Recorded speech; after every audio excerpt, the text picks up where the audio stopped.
sesuatu, tidak setengah-setengah. Kalau sudah menginginkan sesuatu tidak setengah-setengah, seperti halnya yang dilakukan oleh Sayyidina Umar bin Khattab. Kata Sayyidina Umar, keinginan beliau untuk tidak mau jadi khalifah ketika di situ masih ada Abu Bakar. Kata beliau, la uqaddam, saya dimajukan, sungguh kata beliau, saya disuruh maju untuk dibunuh, lebih aku cinta dibanding saya menjadi khalifah di satu kaum di situ ada Sayyidina Abu Bakar. Kata beliau, beliau lebih baik, lebih berkeinginan, lebih mencintai dibunuh tanpa sebab. Dibunuh tanpa sebab, kata beliau, lebih baik kepadaku dibanding an ata'ammar ala qaumin, untuk menjadi amir, untuk menjadi raja di satu kaum yang di situ ada Sayyidina Abu Bakar. Inilah tekad Sayyidina Abu Bakar ketika tidak mau jadi khalifah. Jadi beliau enggak ragu-ragu. Kalau kita ketika berkeinginan sesuatu tergantung. Kalau uang 50.000 enggak boleh. Kalau 100.000 mungkin. Kalau 200.000 masih mungkin. Kalau udah 10 juta ya silakan. Nah, ini kita. Harusnya tidak boleh seperti itu. Harus ketika menginginkan sesuatu tidak boleh digoyangkan oleh apapun. Kemudian yang selanjutnya as-sidqu fil wafa bil azam, kejujuran ataupun benar-benar dalam menunaikan janji ataupun keinginan yang pernah beliau berjanji sebelumnya. Kadang-kadang dari kita yang namanya berjanji ini enak, mudah, tidak berat. Oh, kalau saya begini bakal begini, kalau saya jadi presiden bakal begini, kalau saya jadi RT begini. Oh, janjinya Masya Allah. Tapi yang sulit ketika sudah mungkin dilakukan, sudah di saat janji yang pernah dia janjikan sudah mungkin untuk dilaksanakan, untuk ditunaikan, saat itulah syahwat bergejolak dia. Nafsu syaitan sudah mulai dia bermain saat itu untuk berusaha supaya umat Islam tidak menunaikan janji. Beda halnya seperti yang pernah kita kisahkan Sayyidina Anas bin Nadhr, pamannya Sayyidina Anas bin Malik, bagaimana beliau ketika berjanji dengan Allah untuk ikut perang bersama Rasul, akhirnya jadi beliau menunaikan janjinya, benar-benar ikut berperang bersama Rasul di perang Uhud, yang ketika syahid beliau tidak diketahui lagi jasadnya, sudah tidak bisa dikenal lagi itu orang, saking banyak petusan pedang, baik pedang panah ataupun tombak, sampai badan beliau, muka beliau tidak bisa dikenal lagi. Kata saudara perempuan beliau, saya mengenal beliau cuma gara-gara melihat sidik jarinya, sedangkan di mukanya sudah tidak kelihatan lagi sudah. Itu Sayyidina Anas ibn Nadhr, bagaimana beliau menunaikan janjinya yang pernah beliau berjanji dengan Allah. Kemudian yang selanjutnya, yang as-sidqul yang kelima, kejujuran yang kelima adalah kejujuran fil a'mal, dalam kelakuan. Jangan sampai kita melakukan sesuatu seolah-olah kita memiliki sebuah sifat padahal tidak. Kita ngomong Masya Allah seolah-olah kita alim, padahal kita bukan orang alim. Pakai jubah besar, pakai jubah, pakai imamah Masya Allah, pakai sabhah lengkap, kayaknya wali. Ini awliya Allah, wali Allah, ulama kibar, padahal ulama bukan, wali bukan. Ini kelakuan itu kelakuan bohong. Jadi kebohongan dalam Islam bukan cuma di mulut, bukan cuma di perkataan, ada juga kebohongan di dalam kelakuan. Apabila seseorang melakukan sebuah perbuatan, yang perbuatan ini biasanya dilakukan oleh seseorang tapi beliau tidak memiliki sifat. Contoh pengemis kaya, ini sering kita contohkan, dia kaya tapi ngemis. Ini pengemis ini walaupun dia nggak pernah menyebutkan saya ini pengemis, dia cuma minta.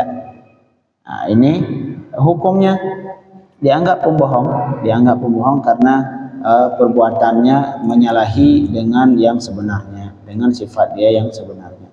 Kemudian yang terakhir yang kemarin kita sebutkan yaitu as-sidqul yang keenam, as-sidqu fi maqamatid din, yaitu benar-benar dalam maqamatid din. Maqam din ini artinya sesuatu sifat-sifat yang agung dalam Islam. sifat-sifat yang diagungkan oleh Allah seperti kejujuran, seperti halnya khauf, raja, kemudian ta'zim, zuhud, ridha, cinta, tawakal, cinta ke Allah. Kata Imam Al-Ghazali, kita kadang-kadang cinta ke Allah cuma di mulut. Oh, kita harus cinta ke Allah, cinta ke Allah, cinta ke Allah, tapi sebenarnya enggak. Cinta yang hakiki, kita cuma nama cinta kita miliki. Nama doang yang kita miliki. Tapi hakikat cinta yang sebenarnya tidak pernah kita miliki. Tidak pernah kita miliki. Seperti halnya takut ke api neraka ataupun takut ke Allah. Tidak pernah kita merasakan takut yang sebenarnya sampai bangun bulu kuduk misalnya. Padahalnya kalau baru nonton film pocong, itu kalau ke WC, oh ya Allah, memang kerasa takut, gemetar badan, sampai badan kita gemetar, benar-benar. Jadi perasaan dalam hati kita memang benar-benar merasa takut. Tapi giliran sama Allah ketika melakukan maksiat tidak pernah merasakan hal demikian. Itu membuktikan kita dakwaan kita kalau kita takut ke Allah itu cuma bohong. Jadi tidak benar-benar. Jadi hakikat cinta ataupun hakikat dari takut kepada Allah tidak kita miliki. Jadi itulah as-sidqu yang keenam. Yang seseorang jika memiliki 6 sidq ini sekaligus dinamakan siddiq. Seperti halnya sifat para nabi. Inna wadhkur fil kitab Ibrahim innahu kana siddiqan nabiyya. Sayyidina Abu Bakar mendapat gelar siddiq karena beliau memiliki 6 sifat siddiq ini sekaligus. Untuk malam ini kita lanjutkan tentang munjiat yang selanjutnya. Kata Imam Al-Ghazali, ini munjiat artinya sifat-sifat yang penyelamat, sifat-sifat yang menyelamatkan seseorang di hari kiamat, menyelamatkan dari api neraka, masuk ke surga Allah Subhanahu wa taala. Kalau sebelumnya di kitab sebelum ini, jilid sebelum ini, Sayyidina Imam Al-Ghazali menyebutkan tentang muhlikat. Arti muhlikat, sifat-sifat yang membinasakan seseorang. Kalau ini munjiat yang menyelamatkan. Subhanallah.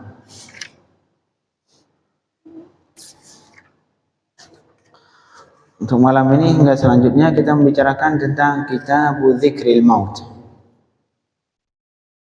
Ini mengingat kematian. Mengingat kematian bagian dari munjiat.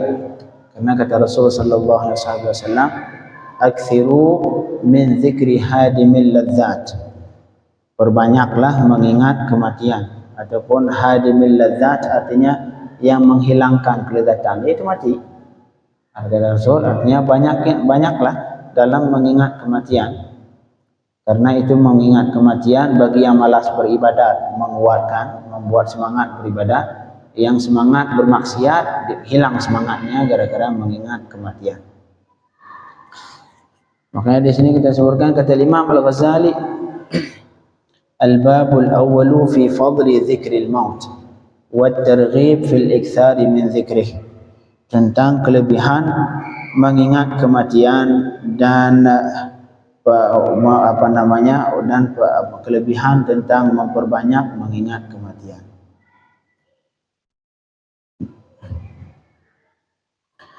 Kata beliau, "I'lam anna al-munhamik fi dunya al-mukibba ala ghururiha wal muhib li shahawatiha yaghful qalbuhu an dzikril maut fala yadhkuru." Seseorang yang sudah suka kepada dunia, yang hidupnya terus dengan dunia terus, yang mencintai syahwat dunia, itu pasti kata beliau hatinya tidak pernah mengingat mati. Jarang, nggak pernah orang lagi bisnis, lagi masya Allah, lagi benar-benar. Apakah saat itu dia ingat mati? Jarang. Pasti nggak ingat mati. Wa idza dzukira bihi karihahu wa nafara minhu. Malahan apabila diingatkan dengan kematian, pasti dia marah ataupun nggak suka. Ini lagi kerja masa ingat-ingat mati gitu. Nah, ini biasanya. Orang kalau sudah benar-benar cinta untuk dunia, itu kalau diingatkan mati, jangan nyinggung-nyinggung masalah mati. Kesal dia. Marah ketika disinggung masalah kematian. Kata Imam Al-Ghazali, mereka itulah orang-orang yang disebutkan dalam Al-Quran. Orang yang ketika orang sangat cinta ke dunia, yang tidak pernah mengingat kematian, dan ketika diingatkan merasa marah. Ini sering kita dapatkan. Sampai marah kalau diingatkan kematian. Pak, bapak anda bakal meninggal. Enggak, aku sungguh meninggal di sini. Saya enggak punya. Jadi seolah-olah beliau akan hidup 1000 tahun.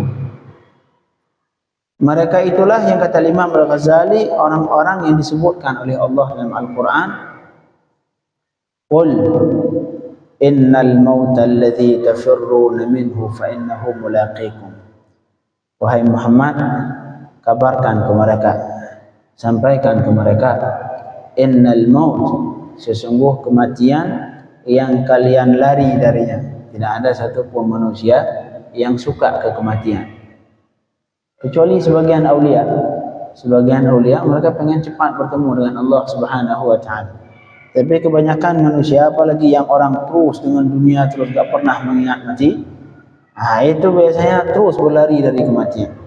Kata Allah, innal maut, sesungguh kematian yang engkau lari darinya, fa innahu mulaqikum, sesungguhnya pasti akan bertemu denganmu. Mau kau lari mau tidak, yang mati tetap. Summa turadduna ila alimil ghaib, kemudian kalian semua dikembalikan kepada Allah yang mengetahui yang gaib, wasyahadah fayunabbi'ukum bima kuntum ta'malun, kemudian Allah memberitahu kepada kalian tentang apa saja yang kalian lakukan. Kemudian kata Imam Al-Ghazali, manusia tentang mengingat kematian dibagi 3. Nah, ini manusia secara umum ada 3 kata beliau. Yang pertama, asumman nas imma munhamik. Munhamik ini orang yang terus terlanjur dalam dunia, yang tak pernah mengingat mati. Yang ketika diingatkan justru marah. Yang kedua, taib mubtadi. Yang kedua, tingkatan manusia yang kedua sudah taubat. Sudah taubat. Yang sudah tidak lagi dunia, sudah mulai ingat kematian sekali-sekali. Sudah mulai salat jamaah, sudah mulai taubat, sudah mulai berzikir, sudah mulai puasa Senin Kamis, sudah mulai taubat. Yang terakhir, au arif muntahin, ini yang derajat tinggi ini para aulia, yang sudah ma'rifah dengan Allah, yang sudah dekat dengan Allah Subhanahu wa taala.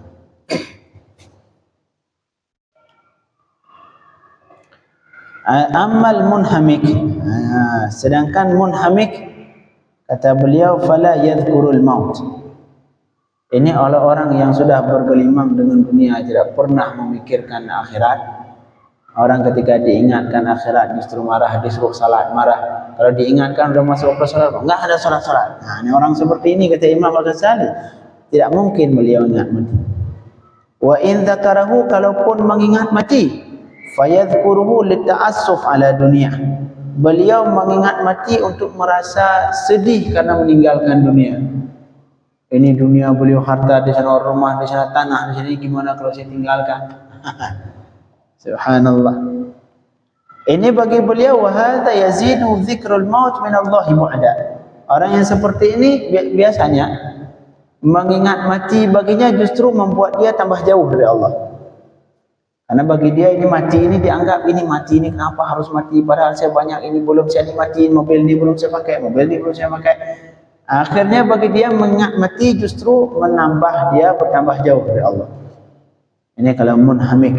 Arti munhamik ini orang yang terus pikirannya dunia terus, tak pernah kepikiran akhirat.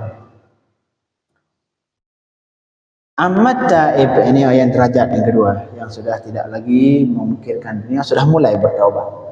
Adapun yang bertaubat, ini derajat yang kedua kata Imam Al-Ghazali, fa innahu yakthiru dzikral maut, yukthiru dzikral maut.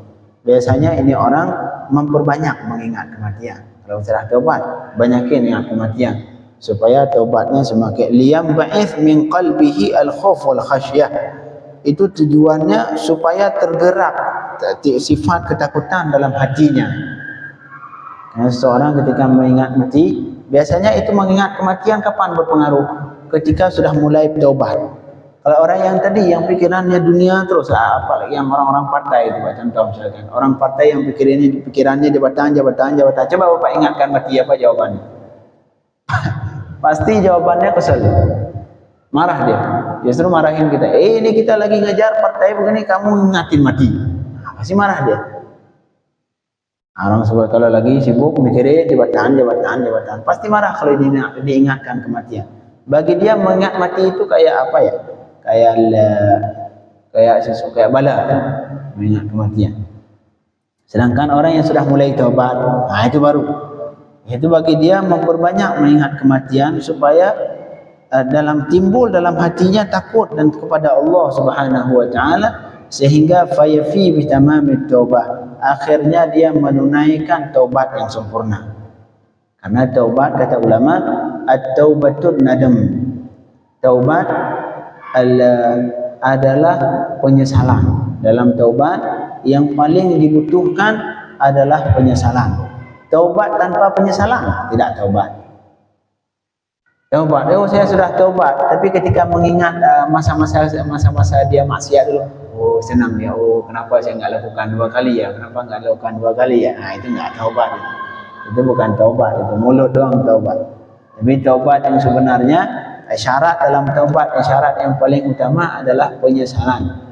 Kalau ketika katanya saya taubat, tapi ketika mengingat maksiat yang dilakukan, baik ketika dia misalkan pernah pacaran atau pernah sebelumnya melakukan hal yang lain, minum khamar, berzina, ketika mengingat itu timbul justru senang. Kenapa enggak 2 kali ya dulu ya? Itu bukan taubat. Itu bukan taubat. Jadi yang menghilangkan itu semua supaya timbul penyesalan, itulah memperbanyak mengingat kematian. Karena mengingat kematian akan menimbulkan ketakutan dalam hati manusia sehingga dia menunaikan taubat yang sempurna.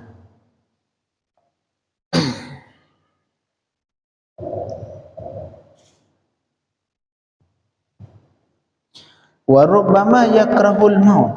Kadang-kadang orang taubat ini ketika terus mengingat kematian, saking takut ke Allah, saking takut ke neraka, kadang-kadang dia sampai benci ke kematian. Benci ini enggak suka mati karena dia takut khifatan an yaqtatifahu qabla tamamit taubah.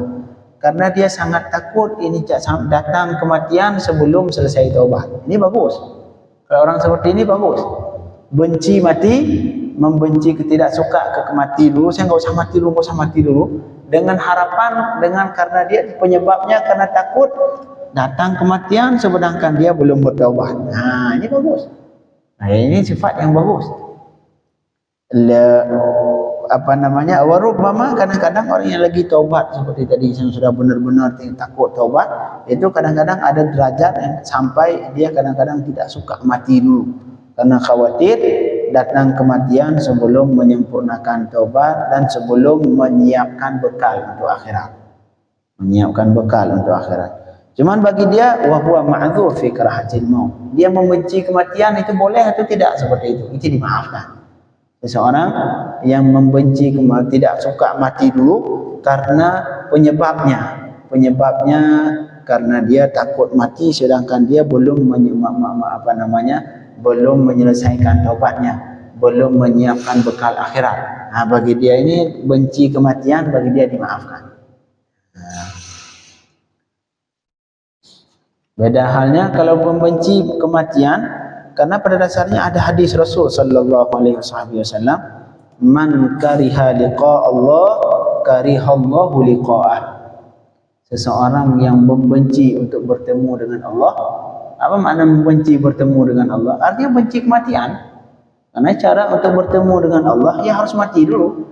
Seperti halnya kata Allah, qul in kanat lakumud darul akhiratu 'indallahi khalisatan min dunin nas fatamannawul maut in kuntum shadiqin. Wahai Muhammad, sampaikan kepada orang kafir, jika kalian menganggap kalian itu di surga nanti, di hari kiamat mendapatkan surga, mendapatkan ini itu semua, masya Allah nikmat, ya sudah kalian berharap mati. Karena syarat untuk masuk surga ya mati.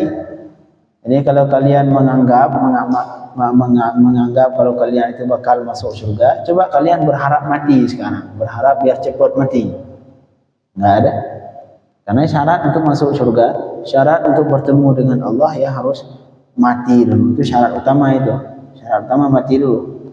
Jadi kata-kata Rasul sallallahu alaihi wasallam seperti halnya diriwayatkan oleh Imam Al-Bukhari dan Imam Muslim, diriwayatkan oleh Sayyidina Ubadah bin Samit.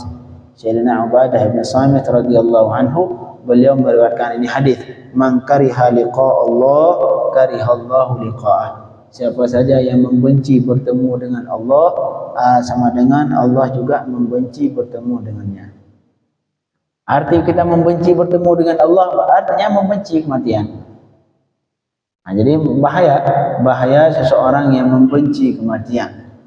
Karena seorang yang membenci kematian sama dengan Allah membenci bertemu dengannya. Kalau Allah tidak mau bertemu dengan kita, kira-kira di mana tempat kita? Ya pasti neraka.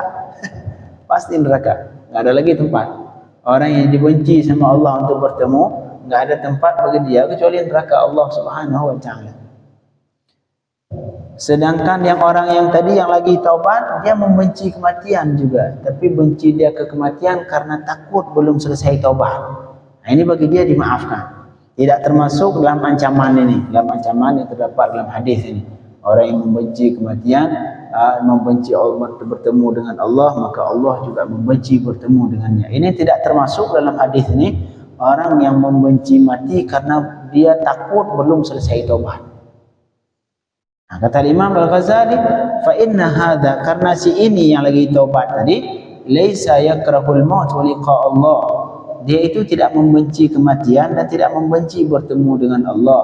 Wa innama, cuman dia takut tidak bertemu dengan Allah karena taksirnya. Justru dia sebenarnya bukan enggak mau mati dan tidak mau bertemu dengan Allah. Tapi justru dia takut tadi karena takut sebelum sempat taubat akhirnya tidak bertemu dengan Allah. Nah, bagi dia ini makanya dimaafkan. Boleh seperti itu. Kalau kita tidak mau meninggal dulu karena kita masih merasa kurang dalam bertaubat, masih merasa kurang dalam menyiapkan bekal akhirat, nah ini dimaafkan. Dimaafkan. Tidak termasuk dalam ancaman mangkariha liqa Allah karihallahu liqa'ah. Dikarenakan sebenarnya orang yang tadi itu cinta ke Allah, pengen bertemu dengan Allah, tapi dia tidak mau mati dulu. Kenapa? Karena dia justru tidak mau mati dulu karena takut masih dalam kekurangan, akhirnya tidak bertemu dengan Allah. Jadi buat orang seperti ini tidak membenci meninggal, tapi dia takut tidak bertemu dengan Allah karena taksirnya. Itu sama persis seperti halnya kalladzi yata'akhkhar an liqa'il habib mustaghilan bil isti'dad liqa'ihi ala wajhin yarda. Ini orang seperti ini sama persis seperti orang yang ingin bertemu dengan orang yang dicintainya, dengan pacarnya, dengan istrinya, orang yang dicintai. Dia kadang-kadang berusaha meminta waktu dulu. Tolong kasih waktu sebentar lagi, besok aja kita jumpa. Itu dengan tujuan supaya dia dikasih kesempatan untuk mempersiapkan. Biar membeli pakaian yang bagus dulu. Ini sama persis seperti ini. Orang yang tidak mau meninggal dulu karena dia menganggap dirinya belum siap untuk bertemu dengan Allah, buat taubatnya belum sempurna, ini bagus. Orang seperti ini bagus. Sama persis seperti orang yang minta waktu. Misalkan kita datang, misalkan ada orang yang sangat kita cintai, nelpon, Pak saya ke rumah sekarang ya. Pasti jawaban kita, oh jangan dulu Pak, jangan dulu. Itu bukan berarti kita benci bertemu dengan beliau, tapi kita karena belum siap, kita persiapkan dulu dengan persiapan yang sempurna supaya ketika bertemu dengan beliau bertemu dengan hal yang sempurna. Fala yu'addu karihan lilqa'i, maka orang itu tidak dianggap membenci orang yang datang ke rumah tadi, tidak dianggap membenci. Dia justru cinta kepada itu orang, tapi dia tidak mau bertemu dulu, menunda pertemuan karena mau membuat persiapan dulu sehingga pertemuannya sempurna. Nah, ini sama persis orang yang lagi taubat tadi. Untuk mengetahui apakah kita benci kematian tadi karena ingin taubat atau menyempurnakan taubat atau tidak, tanda kata Imam Al-Ghazali wa alamatu hadza, tanda ini artinya tanda bahwa kita tidak mau mati karena ingin mempersiapkan dulu, ingin taubat yang sempurna, ayyakuna da'imal isti'dadi lahu la syughla lahu siwa. Tandanya yang benar-benar tidak mau membenci kematian ataupun tidak mau meninggal dulu karena ingin mempersiapkan ataupun ingin menyempurnakan taubat, ini tandanya kita cek kehidupan dia. Kita cek kehidupan. Apabila itu orang terus menerus dalam mempersiapkan, itu berarti benar. La syughla, tidak ada kesibukan kecuali mempersiapkan. Jadi orang itu memang benar-benar 24 jam terus perbuatan sehari-hari dalam keadaan mempersiapkan untuk bertemu dengan Allah, bertaubat, menerima amal saleh. Ini baru benar berarti. Baru benar dia tidak mau meninggal dulu karena ingin mempersiapkan. Tapi kalau kita lihat ini orang katanya saya nggak mau mati dulu. Kenapa Pak nggak mau mati dulu? Oh, karena saya belum taubat. Karena saya pengen taubat dulu. Karena pengen mempersiapkan dulu untuk mempersiapkan bekal untuk akhirat. Tapi giliran kehidupan dia pagi tidur, siang tidur, malam maksiat, itu enggak. Bohong. Itu enggak benar. Jadi tanda untuk membedakan apakah kita ini benci mati benar-benar atau tidak mau meninggal dulu karena ingin mempersiapkan taubat. Untuk membedakan ini dua, kita lihat diri kita. Apakah kita ini termasuk orang yang terus dalam menyiapkan, yang kesibukan kita dalam terus menyiapkan untuk mati atau tidak? Kalau kita sibuk dengan yang lain, tidak pernah menyiapkan untuk mati, itu berbohong. Kita termasuk dalam golongan yang pertama, yang orang yang terus yang benci ke kematian karena dipengaruhi oleh dunia. Dan kata ulama, salah satu penyebab su'il khatimah, meninggal dalam keadaan tidak beriman kepada Allah karena sangat cinta dunia. Karena syaitan itu kesempatan merusak iman manusia terakhir ketika ada naz'ah, ketika ihtidhar, ketika dalam keadaan mau mati. Itu kesempatan syaitan terakhir. Maka biasanya syaitan saat itu ditampakkan semua harta yang kita miliki. Semua yang kita miliki ditampakkan sama syaitan. Akhirnya dalam hati kita sampai saat itu kesempatan syaitan membuat kita untuk benci mati. Akhirnya tidak mau mati itu. Walaupun kita tak mau yang mati datang.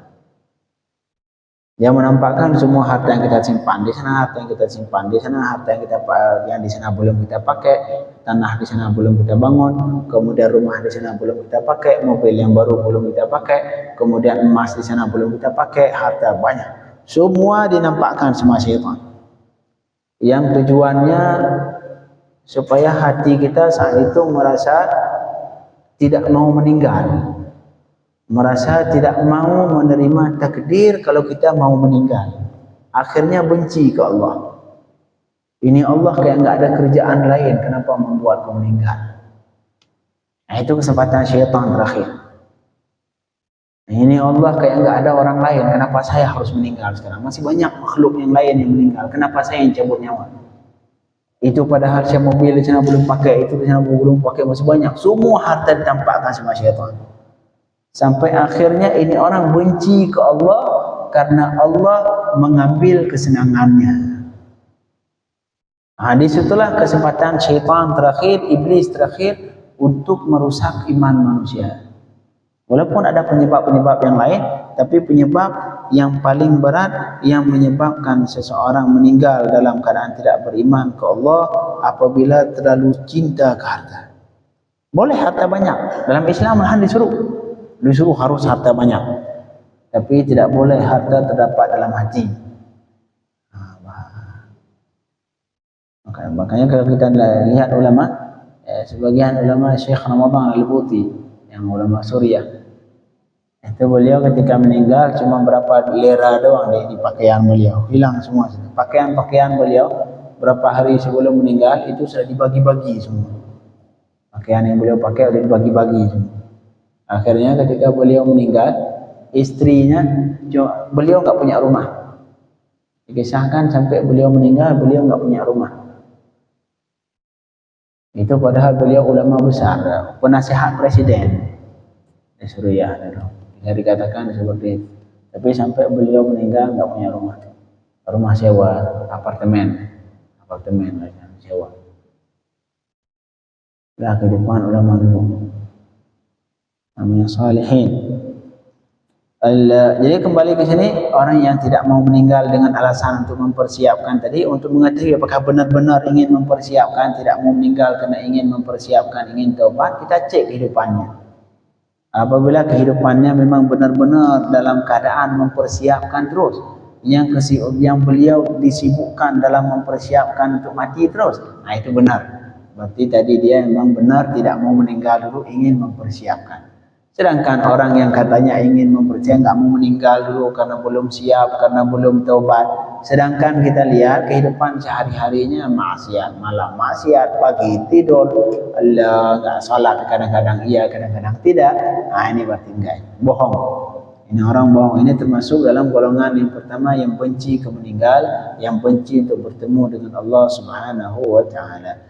Kata Imam Al-Ghazali, ammal arif, adapun yang tingkatan yang ketiga manusia yang derajatnya tinggi ini, orang yang ma'rifah dengan Allah, fa innahu yadhkurul maut da'iman. Kalau orang yang sudah derajatnya tinggi, itu malahan dia mengingat mati terus, tak pernah berhenti di mengingat mati. Karena beliau li'annahu mau'id liqa'ihi bihabibih. Karena bagi beliau meninggal ini adalah waktu di mana dia akan bertemu dengan Allah. Wal muhib, orang yang cinta pasti tidak pernah melupakan kapan dia akan bertemu dengan orang yang dicintai. Pasti itu. Misalkan kita ada janji sama orang yang kita cintai bertemu jam sekian, bulan depan tanggal 1 jam 8. Itu kita ingat-ingat terus, itu enggak pernah lupa. Mungkin sampai mimpi-mimpi enggak pernah lupa tanggal sekian, kapan sampai. Begitulah mengingat mati bagi mereka. Karena mati itu adalah waktu di mana dia akan bertemu dengan Allah, orang zat yang dicintai, maka terus dia akan mengingat. Nah, seperti halnya enggak ada orang yang lupa tiket pesawat. Itu kalau tiket pesawat jam 3 malam, kalau dia tidur jam 9, jam 10 kebangun, udah jam 3 belum? Ntar jam 11 kebangun lagi, udah jam 3 belum? Nah, seperti itu, karena takut, karena dia pengen terbang. Begitulah perumpamaan orang yang cinta ke Allah. Karena jam atau kalau bahasa kita sekarang, jam dia bertemu dengan Allah di saat dia meninggal. Maka bagi dia waktu meninggal itulah waktu yang sangat dinanti-nanti.